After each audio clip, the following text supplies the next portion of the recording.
Ajaib, sungguh ajaib, kuasanya bagiku.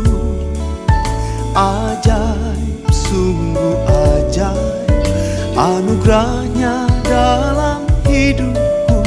Ajaib. Haleluya, puji Tuhan.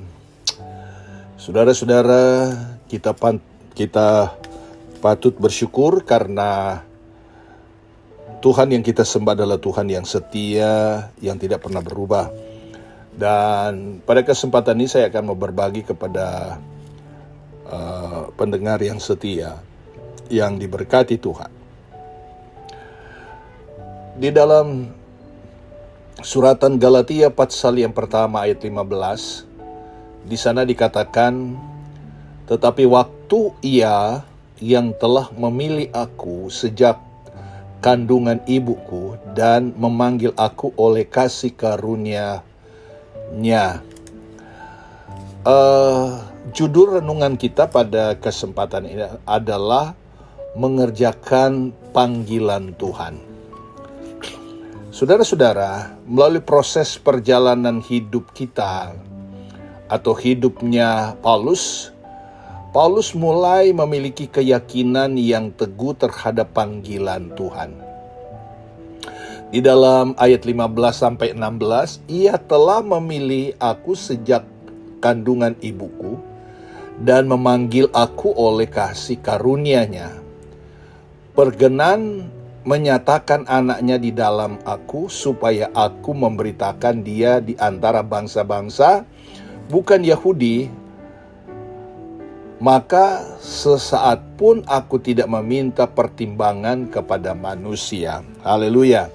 Nah, saudara-saudara, melalui ayat di atas yang telah kita lihat, kita baca, bahwa Paulus mulai menyadari bahwa sejak dalam kandungan ibunya ia sudah dipilih oleh Tuhan untuk memberitakan Injil keselamatan di antara bangsa-bangsa non-Yahudi.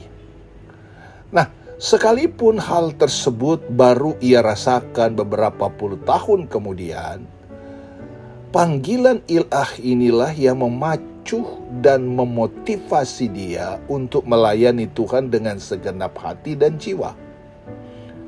Karena ia rela melakukan apa saja untuk melakukan amanat agung dari Tuhan ini. Ini terlihat dari pernyataan Paulus ketika bertemu dengan para penatua di Efesus. Dengan segala rendah hati aku melayani Tuhan. Kisah Rasul pasal 20 ayat 19a. Juga saat hendak memberitakan Injil ke Roma, ia menulis, karena Allah yang kulayani dengan segenap hatiku dan pemberitaan Injil anaknya adalah saksiku bahwa dalam doa aku selalu mengingat kamu. Dalam Roma pasal pertama ayat 9. Nah, keyakinan terhadap suatu hal akan menggerakkan orang melakukan apa saja untuk menjalankan panggilan hidupnya. Saudara-saudara, sama halnya dengan kita sebagai anak Tuhan. Kita tidak kebetulan kita menjadi orang percaya atau panggilan yang kita dapatkan dari Tuhan melalui firman Tuhan. Nah, saudara-saudara dalam kasih Tuhan, artinya kehidupan kita itu dipanggil oleh Tuhan untuk menjadi bahagian dari pekerjaan Tuhan itu. Antara lain supaya kita ini menghargai panggilan. Apa yang kita harus lakukan ketika kita menghargai panggilan? Kita merespon apa yang dikatakan oleh firman Allah. Kita melakukan apa yang disuruh oleh firman Tuhan. Nah, saudara-saudara dalam kasih Tuhan, karena dengan itulah kita melakukan dengan tulus, dengan penuh keyakinan, maka kita sedang menghargai atau mengerjakan panggilan yang Tuhan berikan dan anugerahkan kepada kita. Nah, seperti Musa yang rela meninggalkan kenyamanannya berada di istana Firaun. Kita tahu Musa, ya, dia diangkat dan dipelihara di istana Firaun.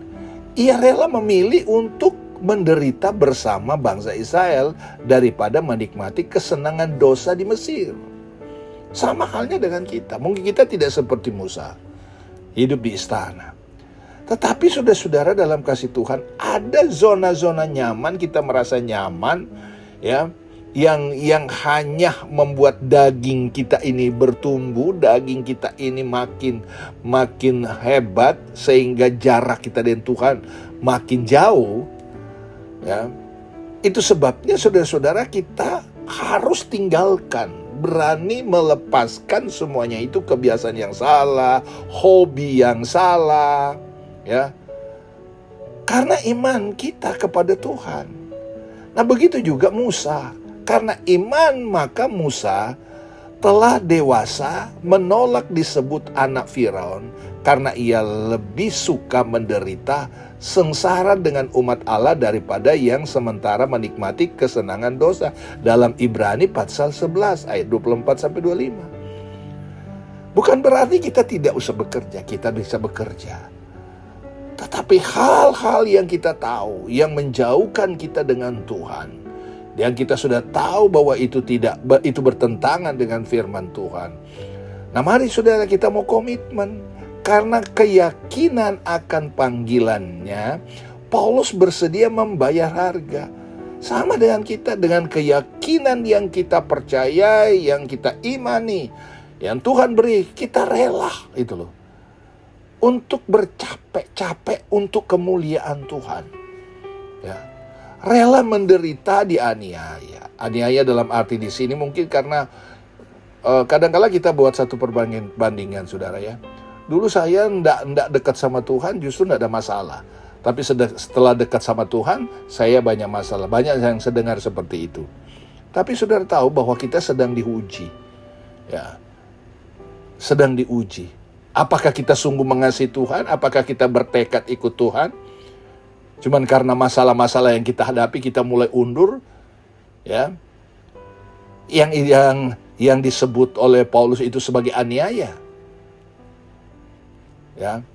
Nah saudara-saudara dalam kasih Tuhan, meskipun demikian dia tetap kuat dan terus maju. Paulus tetap maju sekalipun saudara-saudara dia dibenci. Ya, malahan dia bekerja lebih keras daripada semua rekan pelayanan di zamannya.